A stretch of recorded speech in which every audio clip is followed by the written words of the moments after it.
Like we promised to you earlier, we'll be getting to you an expert voice from the infra space, and also more details about business and life as usual at IVRCL Infra. Joining in right now is Mr. S. Ramachandran. He's director at IVRCL. Mr. Ramachandran, good afternoon, sir. Thanks very much for joining in and taking time out this afternoon. First off, I just want to get a sense of the entire macro picture. The changes that were announced over the last weekend by the government seems to indicate that the government is now in the mood to jumpstart reforms. Yes, of course, nothing that was announced really impacts your sector pretty much directly. But then do give us a sense of the fact that after the liquidity easing measures that were taken by the RBI, how does that look in terms of the liquidity availability for your space?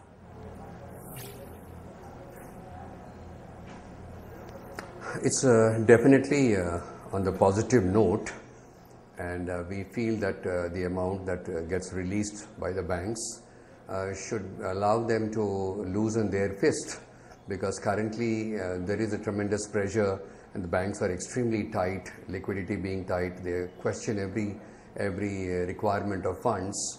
I guess over a period of time that will become a little looser, and from here we should be looking at a better possibility of funds being available, because right now it is the fund crunch which is being faced by all of us in terms of working capital, debt for financial closure, etc. It's definitely a very positive move.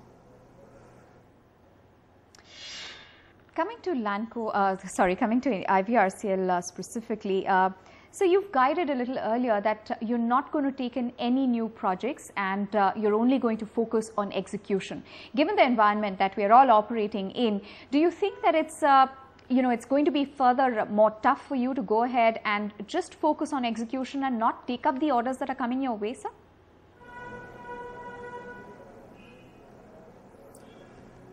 Well, it's like this. We already have a fairly good amount of BOT projects in hand, and the current scenario is such that getting this internal accruals to fund equity is becoming a challenge for all of us.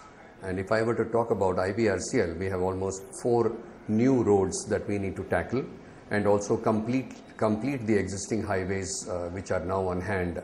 So I think it is definitely wise of us to focus on what is in hand and keep delivering that while we look selectively at other projects. So I'm very, very clear that we must deliver what we have, because that's very important. It is important for our investors as well, rather than have a lot of highways and not be able to fund them appropriately at the right time. So that's more of a temporary measure. Let us see how things go on between the next 6 and 12 months, and accordingly we will be flexible enough to change our strategy. Sure. You did touch upon the order backlog bit briefly, and if I'm not wrong, you have an order backlog of about 25,000 crore rupees. Do give us a sense of or a visibility of the execution timeline for these and the returns thereafter.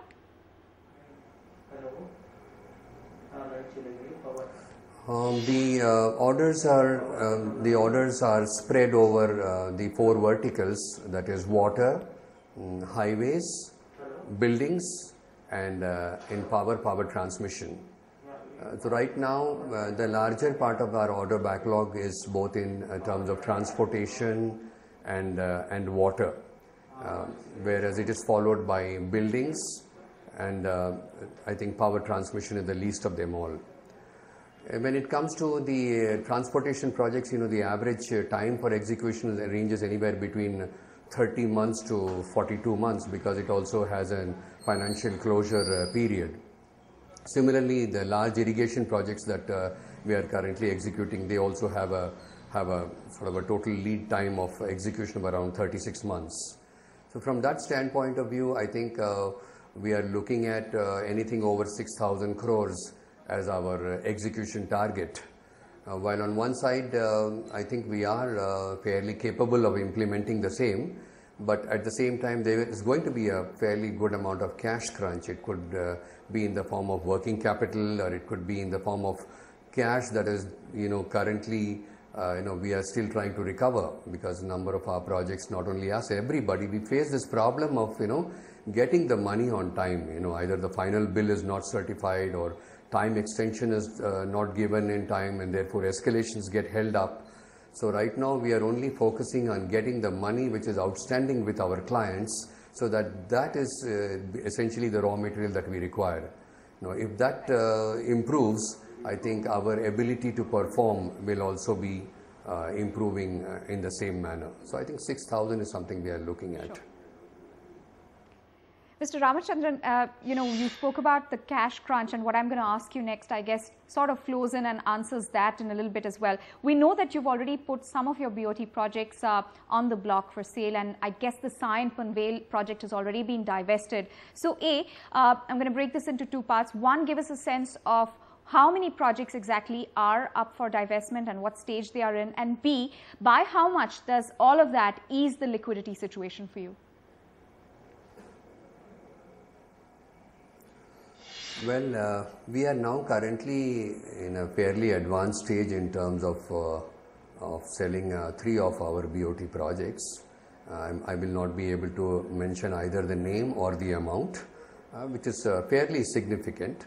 In addition to that, there are 3 other projects which are in various stages of implementation. One of them is close to coming into the tolling, and one of them is in the very initial stage, and the other is somewhere in the middle. So these are the other 3 that I'm looking at, and at the same time, I guess these are all going to take time. I cannot foresee the second lot of 3 projects being transacted for sale, given the current scenario, anywhere before March next year. But the first 3 that I'm talking about, I'm personally very hopeful that it should be through in a period of maybe another 30 days. And that should help ease our financial situation to some extent, but we still have a very long way to go. Essentially, it has to do with recovery of the receivables that we are personally working on. The company is focusing on that and setting our house in order, bringing down our costs, and I think that's going to be a big step forward. And as and when situation improves, we will be better off to encash the opportunity. Mr. Ramachandran, sir, thanks very much for your time, and from here at NDTV, we'd like to wish you all the best. Uncertain times and a little difficult times to operate in, but then we're all trying to make the best of the opportunities available. India's #1 news app just got even better.